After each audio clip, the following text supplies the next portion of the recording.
You ask Tiger to solve. This deals with linear equations with one unknown. The final result is x equals 19/11. Let's solve it step by step. Simplify the expression. Group like terms. Simplify the arithmetic. Group all constants on the right side of the equation. Add 19 to both sides.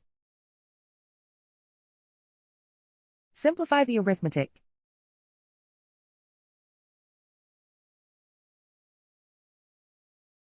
Isolate the x.